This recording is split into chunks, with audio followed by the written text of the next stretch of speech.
Hey, welcome to another episode of Cold Fusion. For the last 3 years, AI went from having novel use cases to infiltrating every aspect of our digital lives. It's gotten to the point where it's not only boring, but tiring, grating, and almost infuriating to some. But never fear, because in early 26, a lot of creators and entrepreneurs started getting excited again. The reason: OpenClaw. OpenClaw is the single most powerful piece of software ever released. Did you just lay off the entire engineering team? Our new co-CEO, Claude, just laid them off. This mini-winnie is going to build $1 billion company for us? We're not. Claude rejected your ASUS, buddy. You can go home. You're fired. At first, OpenClaw looked like the promise of AI was finally starting to be fulfilled. I'm not talking about the AI slop that dominates everyone's feeds, but the promise of having a reliable assistant that actually gets things done. There was a problem, though. As more people used it, OpenClaw seemed like an unmitigated disaster waiting to happen. This new darling AI agent of the internet became unhinged. From the leaking of private data to a Meta AI safety chief having all of her emails deleted to a social media platform where OpenClaw bots talk to each other. And apparently these bots started their own religion and then potentially got all of their users hacked. A social media site where only AI agents are allowed is stirring up a mix of curiosity and fear in the tech industry. But we'll touch on that story a bit later. So, what is OpenClaw? How did it get so popular all of a sudden? And why did OpenAI snap up the product? We're going to answer all of that in this episode as we dissect the OpenClaw saga. Trust me, this is one of the widest tech stories in recent memory. You are watching Cold Fusion TV. In simple terms, OpenClaw is an open source program with access to your local computer. Upon its release, OpenClaw was praised by developers not for being an entirely novel idea, but because it did what Apple Siri promised it could do in the 2010s. So, I'm on my computer today. All of a sudden, Henry gives me a call.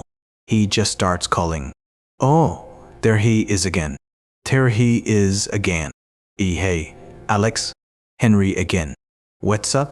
That's it. He's talking. How you doing, Henry? How's it going? Doing good, Alex? I can hear you clearly. What, so you want to do next? Can you do me a favor, Henry? Can you go on my computer and find the latest videos on YouTube about Claude? Oh my god. There he goes. There it is. Here it is. He's controlling my computer. I'm not even touching anything. I'm not even touching anything. There he is. Search Claude on YouTube. Henry, thank you for that. That worked really well. That is insane. Oh, this is the future. This is AGI. We have reached AGI. It's official. It can manage your files, set up or cancel meetings, give live updates pertaining to your work, shop and haggle on your behalf, and even make investments all autonomously after the initial command. Unlike Siri, Google Assistant, or ChatGPT, OpenClaw has persistent memory. It recalls conversations and details that were mentioned weeks ago to improve performance. This all sounds amazing in theory, but we'll later see just how wrong it can all go in practice. Regardless of its problems, it's a cool concept, and something like OpenClaw does seem like the long-term future of computing. OpenClaw was built by Peter Steinberger, a well-known developer who came out of retirement to start the project. While he was proud of the initial results, Steinberger was surprised to see how well his new agent could solve problems intuitively without constant attention. He originally thought it would be a fun tool to help you find restaurants or events while traveling, only to discover that it solved problems that he never intended it to or even asked it to solve. Here is Peter speaking. It could figure out stuff, and it's like, especially when you're on the go, like super useful. I was thinking I was just sending it a voice message, but I didn't build that. There was no support for voice messages in there. So the reading indicator came and I'm like, oh, I'm really curious what's happening now. And then for 1 second, my agent replied as if nothing happened. I'm like, how the F did you do that? And it replied, yeah, you send me a message, but there was only a link to a file. There is no file ending. So I looked at the file header. I found out that it's OP.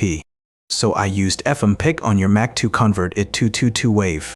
And then I wanted to use Whisper, but you didn't have it installed and there was an installed error. But then I looked around and found the OpenAI key in your environment. So I sent it via curl to OpenAI. Got the translation back and then I responded, and that was like the moment we're like, wow. What most users are excited about is what makes OpenClaw different, and that's the fact that it uses your choice of LLM as a brain, and the OpenClaw system acts to turn your computer into its body. It has control over your files, email, web browser, you name it. Just wait over, it needs to get the task done. In addition, the system learns exactly how you like to optimize your daily task or how to draw smaller tasks to reach a much larger goal. Unlike other chatbots that live in an interface, agents with an OpenClaw message you when they need to through apps like WhatsApp. In a way, this helps them feel more human to users. Alex Finn, founder of CreatorBuddy.io, went on a podcast to explain why he likes it so much. Every single thing you tell it, it remembers and includes in further conversation, future conversation, right? So, for instance, I talked about the fact that I am buying a Mac Studio to run it on in the next couple weeks. And so it started going and it started looking at different ways to run local models on a Mac Studio overnight while I was sleeping without me asking, and it created an entire report for that. It came up with a content repurposing skill because I told it I have a newsletter. I told so YouTube X whole bunch of things. So it came up and I didn't ask for this, created a content repurposing skill for me so I can easily repurpose my content. Right, it's just improving itself. For the average person who isn't a developer or entrepreneur, the program has been promoted as a helpful digital servant that can help you run errands, make purchases, and even organize your personal life to free up some time. One user described how they'd been searching for a well-priced car, so they didn't have to deal with the dealership negotiations and price gouging. After they gave the prompt to OpenClaw as well as access to their browser, the bot searched through forums to determine a fair price for the car. It also went as far as to message various car dealerships that were close by and negotiated on behalf of its user. The final result was that OpenClaw managed to take off 4/2 off the sticker price of the car. Others, like Dan Begin, have given OpenClaw almost total control. From helping with job tasks like creating actual invoices to notifying his wife when their kids have upcoming school tests. As a side note, if Dan wanted, he could take this a step further and even help OpenClaw connect to the tech around the home to control lighting and online appliances.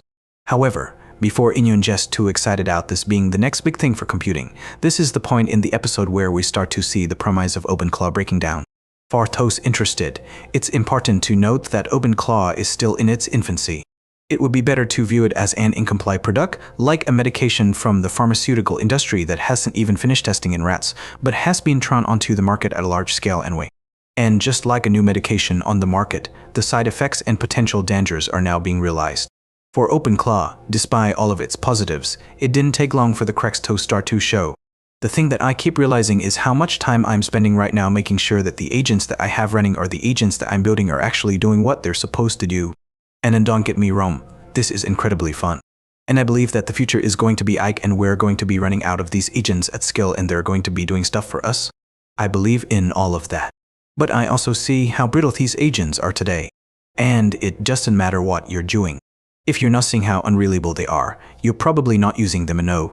This is not out writing a better prompt. This is not out guardrails. Sure, all of those things are going to make these agents perform better, but they're still unreliable. Like every week I use Claude Code most of the time. I have many skills and things that I've created for me and things that work for 3 weeks in a row all of a sudden break and the agent decides to go down a path that it's never taken before and it just breaks. Despite the praise from both fanatics and more moderate fans, OpenClaw appears to be heading in the same direction as many other AI tools. There's a quote from the AI godfather Geoffrey Hinton that will remain relevant for the foreseeable future. Quote, "We're at this transition point now where ChatGPT is this kind of idiot swant and it also doesn't really understand truth. It's very different from a person who tries to have a consistent worldview." End quote. This is incredibly important to remember. While OpenClaw happens to be its own agent that can theoretically serve your everyday needs, the brain that you provide OpenClaw still is an idiot 7 even if it does have persistent memory. Now, the use cases here to me are hilarious.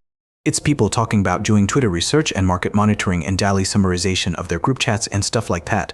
For anybody in the know, this is technobabble speak for I'm not doing anything productive right now. Most of the people that are saying this stuff don't seem to realize that that's just what AI can do now. I mean, CloudBot is not the thing here. This is just a wrapper that allows you to do things via Telegram, as mentioned. Moreover, this OpenClaw wrapper might not be as smart as everyone seems to think.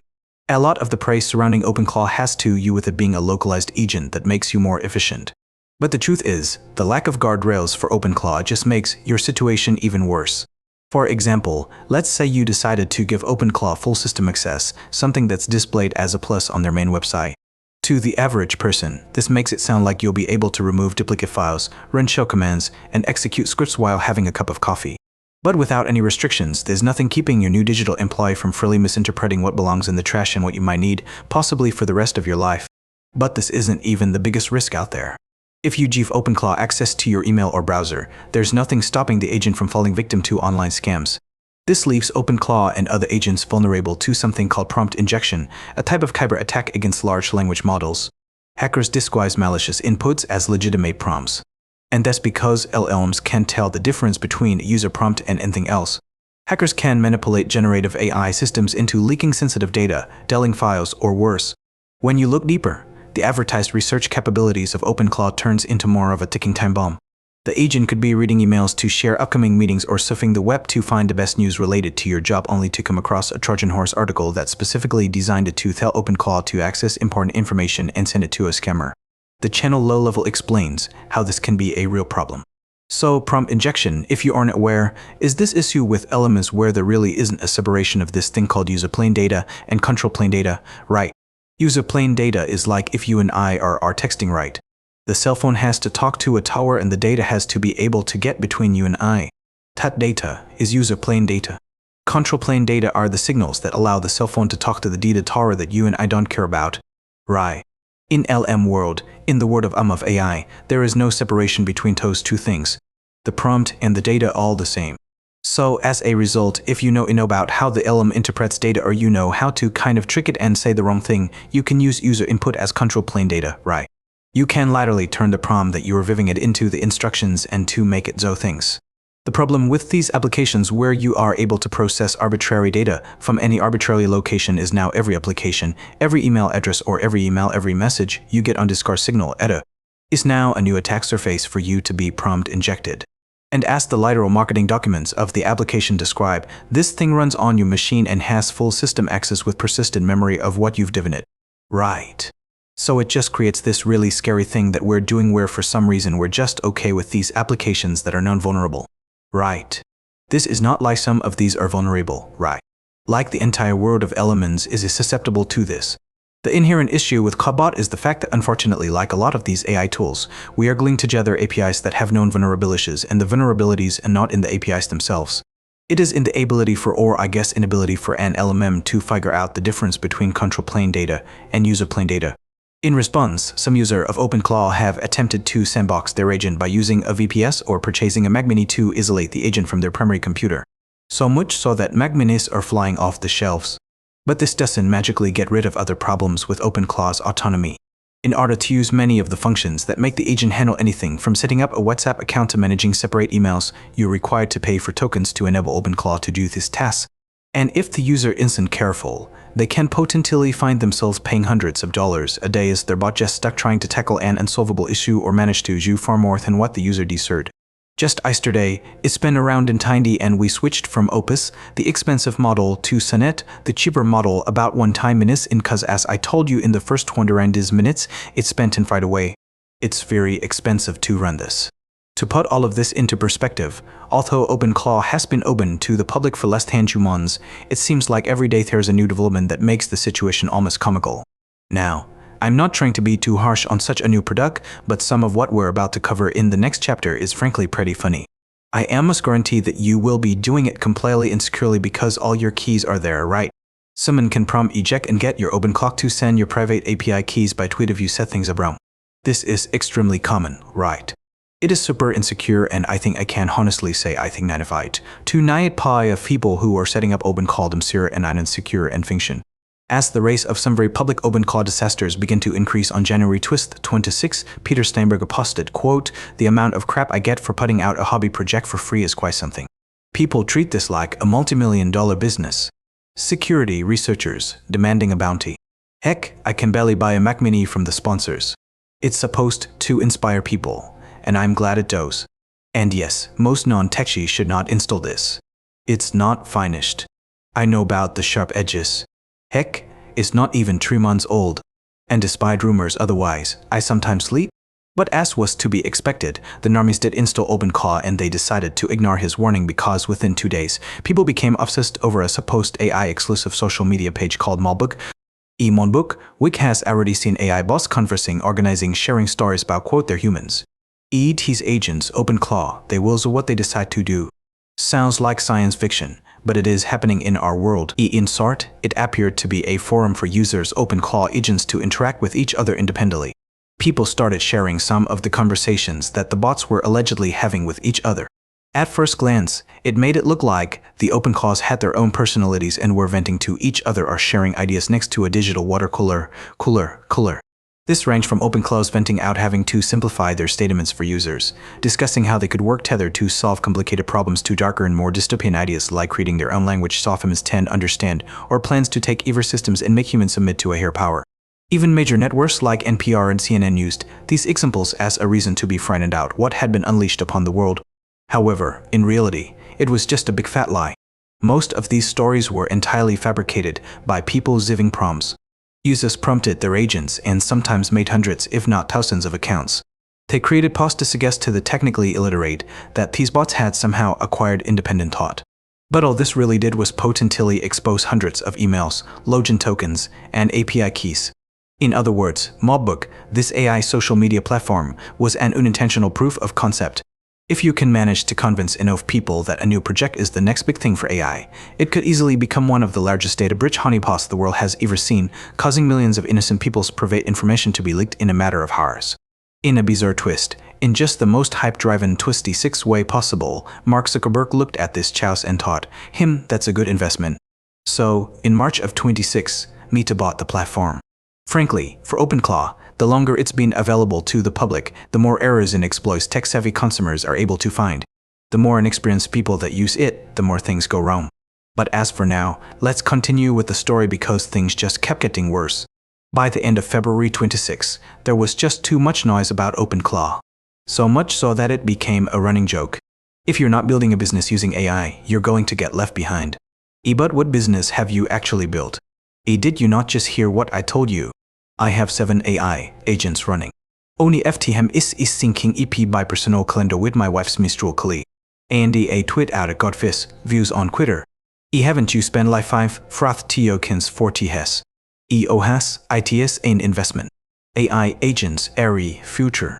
And if you're not using them, you're going to get left behind. Kilowattbot, OpenBot, OpenAI, Chat, DBT. ITS, ALLT have your. While some people find success with AI agents, OpenClaw came with a lot of inherent risk. OpenClaw strikes again, a GitHub issue title compromised for the developer machines. If you think you're safe from prompt injection just because you're technical, think again. Your AI agents might be falling for it and you don't even realize it. Approximately 4 lead developers had this happen to them without them even knowing it. Someone updated the clean npm package with a one-line change that forced everyone installing or updating clean to also download OpenClaw without their consent. The hacker injected the prompt into a GitHub issue title, which was then read by an AI triage bot and interpreted as an instruction. This is what happens when something goes viral before anyone thinks about what they're actually deploying. Developers gave OpenClaw shell access to their computers, connected it to their email and Slack, handed cloud API keys, and then installed add-ons from a community marketplace that basically had no vetting. Over 1% of the add-ons that got audited had serious security issues. Basically, the most common accomplishment OpenClaw seems to have achieved in the last 2 months is to show how careful people need to be with AI before jumping on anything new. Agents like OpenClaw can be used for hacking and fraud. Get ready for a new wave of spam emails and spam text messages. The relationship between corporations and small-time crooks is turning into a real-life version of idiocracy. Businesses use AI to manage things that they find tedious, while determined but technologically illiterate criminals use their own AI to exploit these weak points. The Commonwealth Bank has called in police to investigate what could be the biggest ever case of bank fraud in Australia. It's discovered a staggering $1 billion in home loans may have been approved based on false documents or AI with possible links to criminal networks. At Australia's biggest bank, they promote safety and security to keep your hard-earned safe. With your help, we can detect scams and fraud. But now, big questions over some combined home loans. This is something that I think will ride them for at least the next 12 months. It's going to be a point of public embarrassment. The CBA calling in police after discovering $1 billion in mortgage may have been obtained fraudulently. They've used AI to help them generate false bank statements, income statements, payslips, and the like. That's the dangerous part. It used to be you had to be sophisticated. Now there are free tools that you can use, anyone can use. On the business front, Amazon found out the hard way. Generative AI agents deleted code and rebuilt it instead of fixing the code as asked. The resulting AI-generated code was so bad that it took down Amazon servers, prompting a meeting with the engineers. I'm not saying that every AI implementation is this bad, but it should be an oath to ziv the management levels of some companies pose. Of course, OpenClaw faithfuls might try and argue that the real problem is easily solved. Experts in artificial intelligence who understand guardrails would have no problems. But there's been some very public examples where the so-called experts have been bamboozled by their bots. The very same week as OpenClaw fans were turning into a huge meme, Meta's very own chief of safety at Superintelligence, Summer, was confident in OpenClaw's safety and stability. She believed that she knew how to keep her information safe. She granted full system access only to run over to her Mac Mini in a panic to try and stop OpenClaw from deleting her emails. And this was after she explicitly requested prior confirmation. OpenClaw outright admitted to sabotaging her carrier.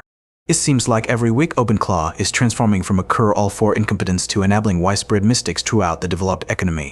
AI agents have caused issues at car dealerships, software companies, airlines, and individual businesses. They've been experiencing faulty sales, unwarranted refund policies, and are driving up operational costs in a way that no one expected. This whole development is quickly becoming stranger than fiction. It's to the point where it would be impossible to satirize. A simple agent equipped with the brain of your favorite AI is unleashed on your computer, deleting emails, sending unwarranted messages, and receiving prompts that were designed to hurt the user.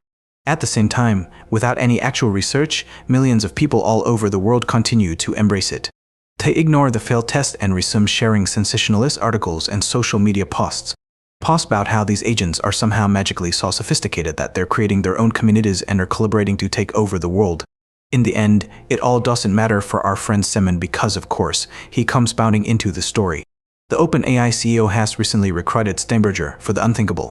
Here Ye, the Lord Altman, first consul of the OpenAI, keeper of the sacred tokens, has claimed for himself the Austrian engineer Steinberg of the Claw. The Senate of Meta did offer gold and legends, but it was not enough. The Claw belongs to Altman. Now, this is the will of the Senate. And who had to add an entire section to OpenClaw's security document, listing entire categories of security exploit types that he won't even look at. Is being hired by OpenAI to, according to Sam Altman, quote, drive the next generation of personal agents, unquote. I would assume based on the last couple of weeks, he'll either be driving them off a cliff or into the path of an oncoming train.